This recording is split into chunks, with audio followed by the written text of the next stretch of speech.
Hello, my friends, hello, and welcome once again to stately Vaughan Manor, where Roger and I have returned for the Robert E. Howard Show. It's the Robert E. Howard Show once again, where Roger and I will talk about the greatest pulp writer of all time, Robert E. Howard. So, today we're going to talk about a couple things. We're going to be talking more about Sumerian September, which is what we talked about last time on the Robert E. Howard Show. Cimmerian September, where in September we read the entire Conan saga.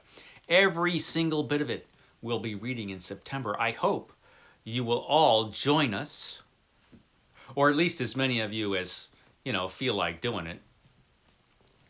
Quite a few people have expressed interest in this read-along in September. So we're going to be talking more about this because I've gotten some questions. And we're also going to be talking about some other books that I'll be talking about in the near future on the Robert E. Howard Show. But first, let's get to Sumerian September because I have gotten a few questions about this read-along and what editions to read for this read-along, and if their cheapo ebook copy that they got for $1 for their Kindle will be good enough for this read-along. No, probably not. Allow me to explain. So, there are two editions that I recommend for this read-along, for Sumerian September, because as far as I'm aware, there are only two complete editions of this. Well, actually, there are three. There was a 2-volume Fantasy Masterworks edition, which is essentially what this is. So if you have that, you're good. But otherwise, I would recommend this. This is the Complete Chronicles of Conan. This is the Gallant's edition of the Complete Chronicles of Conan. This is an excellent 1-volume edition of Conan. I've got the hardcover. There's also a soft cover available, I believe. The best edition of Conan, and the one I recommend the highest, is this one. This is the 3-volume Del Rey edition, which starts off with the coming of Conan the Cimmerian, continues with the bloody crown of Conan, and concludes with the conquering sword of Conan. So that is the Del Rey edition, which I recommend the most. There are a couple significant differences between these two editions. With this edition, the texts of the stories, which were originally published for the most part in Weird Tales, have been gone over and compared to the original typescripts when those were available, and corrections were made here and there. So there are some slight differences in the text. Nothing major, but there are some slight differences and corrections. Also, some of the titles of the stories have been changed. When Weird Tales published the Conan stories, there were a couple instances where Farnsworth Wright, the editor of Weird Tales, didn't particularly like the original title, so he would change the title of the story.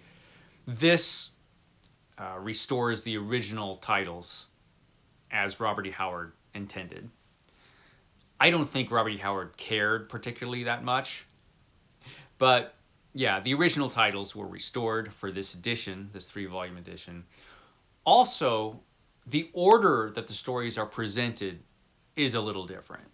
In the 3-volume set from Del Rey, the stories are presented in the order that they were written. And that is different than what you'll find in this volume. This volume presents the stories in the order that they were published. Now, there are a couple stories that were not published during Robert E. Howard's lifetime. That is one of the reasons that those cheap ebook copies that you get for $1 or $2 just won't cut it. Because they are missing usually, well, they're probably missing The God in the Bowl, because that was a Conan story that wasn't published until after Robert E. Howard had already passed away. That's a good story that was rejected by Weird Tales. Who knows why? It certainly was better than a lot of the stories that were published in Weird Tales, but anyway, The God in the Bowl was rejected. And so that wasn't published until long after Robert E. Howard had passed away. And so that is in this volume towards the end of the volume, where in this set, it's pretty early because it was an earlier Conan story. But in here, it's towards the end. Also, The Black Stranger, which is a pirate story where Conan is a pirate. That's kind of a weird and interesting Conan story. Again, a story that was rejected by Weird Tales. And so you'll find that at the end of this volume. There are a couple other differences as far as the sequence of the stories in this, if you compare it to the Del Rey edition. And so that's a difference. And so it's, as you read them, just know in this volume, it's not in the order that he wrote the stories. Neither one of these editions has the stories in the chronological order of Conan's career. Both these editions, it jumps around in Conan's lifetime. So, it'll start with Conan a king, because the Phoenix on the Sword, the first Conan story, that story takes place when Conan is already a king, the king of Aquilonia. And then it'll jump to an early story of Conan. And throughout these editions, you jump around to different points in Conan's career. That is as Robert E. Howard wrote Conan. He did not write them in the sequence that they actually took place in Conan's life. So both these editions are kind of like that as far as that goes. But yeah, the order is a lot different in this. Also, this edition has some extra stuff.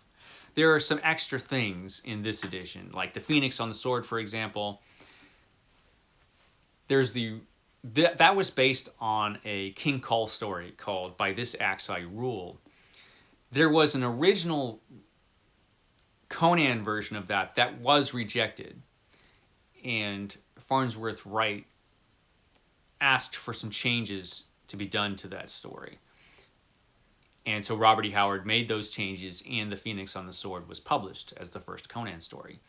But that earlier version of The Phoenix on the Sword is available in this book as an extra.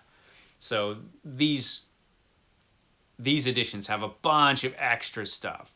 Basically, every scrap of anything that Robert E. Howard ever wrote about Conan is in the 3-volume Del Rey set, which is one of the reasons I recommend it the most.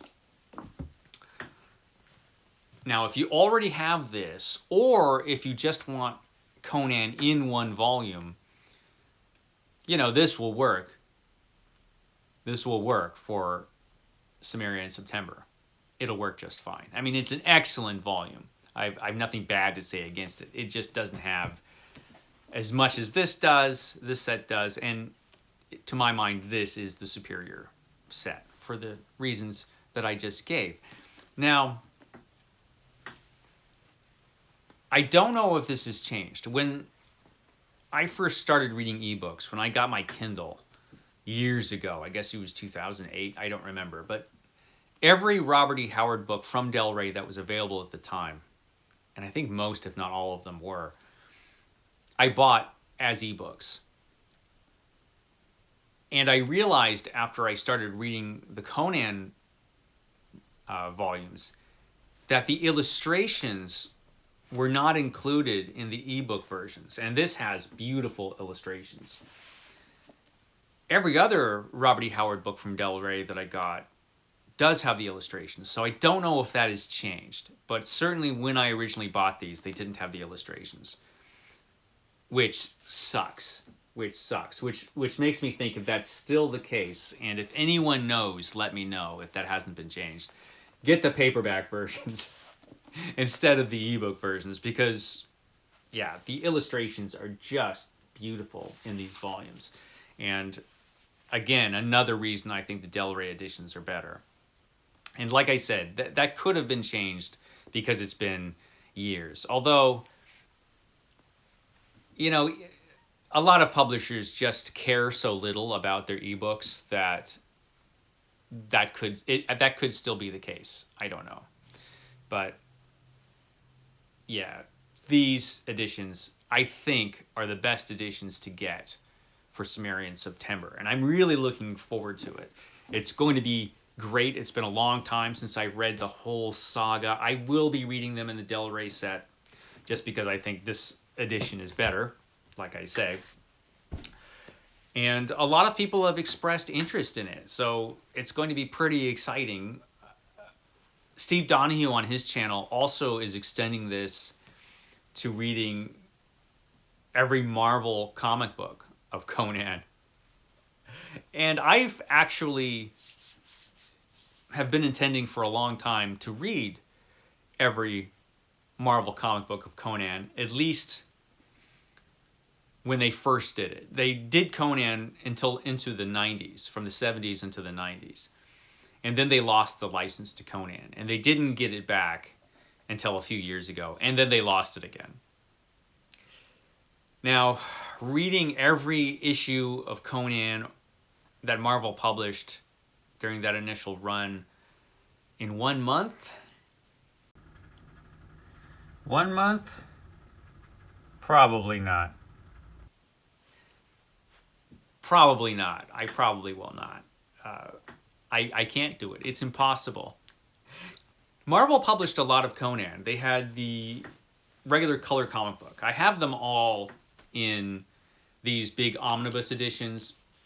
Recently, when Marvel had the license again to Conan, they did these big omnibus editions of Conan the Barbarian, their color comic book. And they're just beautiful. It's just reproduced wonderfully in these volumes. They're gorgeous. As far as how Conan has been adapted, whether it's pastiche Conan in the Tor novels that ran for a long time, or the films, or the terrible television show, or the awful cartoon, I think the best adaptation has been by far Marvel's run on Conan. It's not exactly the same character, but it comes close. Roy Thomas, who did most of it as a writer, he just really had a handle, I think, on the character. And so there will be differences. But I think it's the closest we've gotten to the original version of Conan is probably those Conan comic books from Marvel. As well as just having some wonderful artwork by John Buscema, for example, or Barry Windsor Smith. And I've always intended to get back to them. Unlike Steve Donoghue, Steve can read incredibly fast. It'll take me a lot longer than 1 month, but I'm thinking of starting this. And Marvel did a lot of Conan. They had this color comic book. They had the black and white Savage Sword of Conan. And eventually Conan the Barbarian was canceled in the 90s. And eventually Savage Sword of Conan was canceled. But then they came out with a follow-up to Savage Sword called Conan the Savage, another black and white magazine, which I think only ran about 10 issues. I have it, but I have it packed away. And they also came out with another color comic book written by Roy Thomas, which didn't last very long, but I've got all these old issues from the 90s. And this was a good run. I don't know that this has ever been reprinted in like trade paperbacks or whatever. Maybe Dark Horse did it, but I don't remember them doing it. But this is Conan the Adventurer, which was the follow-up to Conan the Barbarian. Didn't last too long. Then they came out with another series just called Conan, which I also have, but again, it's packed away. And I don't know that any of those issues have ever been reprinted either. Let me know if they have, but I don't know that they have. And that was it. And after that color series, Conan, folded, I think that was it for the original run of Marvel's Conan. And I do want to revisit all of that. Not all of it was great, but there was a lot of great stuff in there. So I will start doing that in September, but I certainly will not finish it. Now, as to future episodes of the Robert E. Howard Show, there's a couple things that I want to get to. And one is a really cool character called El Borac. Now this book is also from Del Rey. This is the best edition of El Borac. This has all of his desert adventures in it. There was El Borac, and there was also Steve Clarney, which is a character an awful lot like El Borac, from what I remember. And El Borac was an adventurer. He was an adventurer who went to the Middle East. He's kind of a mercenary. And all of this is based off of the adventures of Lawrence in Arabia, I think, is where Robert E. Howard got the idea for doing this kind of story. But these are just great action stories. Again, we have some great illustrations in this edition. Excellent stuff. And this is a character I have not read in a while. It's been years. I first encountered this character in these old paperbacks. This is Three-Bladed Dune. I first encountered this character in these old paperbacks. And I did read this edition when it first came out. When was that? It was 2010, so it's been a few years since this was published. And this is good. So I'm going to be reading these again, the El Borac Adventures. And also Robert E. Howard's historical adventures. He did a lot of historical adventure fiction, which was published in this. This is Swordwoman and Other Historical Adventures. This was the last volume of the Del Rey set of Robert E. Howard to be published. After this, there was no more. Even though there was some other stuff that they could have published. There was Almeric, the science fiction novel, the Sword and Planet novel that Robert E. Howard wrote, kind of reminiscent of Edgar Rice Burroughs stuff. They could have done that along with some other things, but this was it for the Del Rey set. And it's an excellent volume because it has all of his historical adventures. Again, adventures I first encountered in old paperback editions. This is the first edition that I ever read any of this stuff in. This is The Sword of Azrael.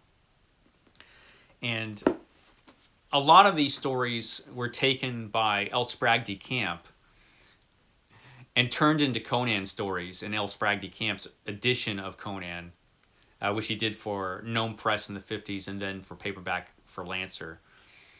Those editions that ended up having the Frank Frazetta covers that were so popular. The original versions of some of those altered stories are in here.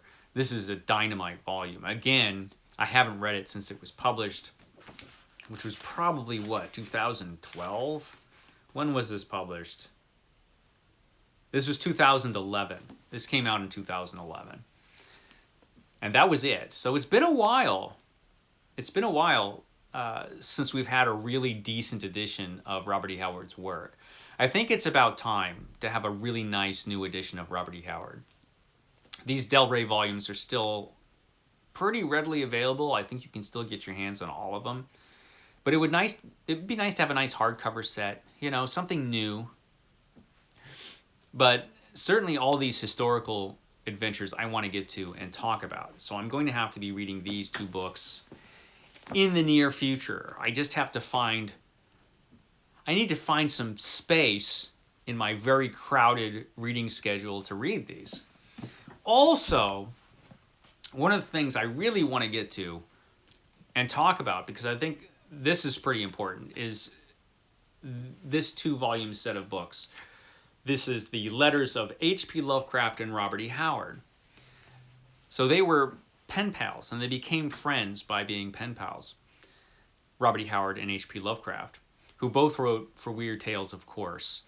They are the two most popular writers who ever wrote for that magazine. And they wrote a lot of letters to each other, and they're really interesting letters.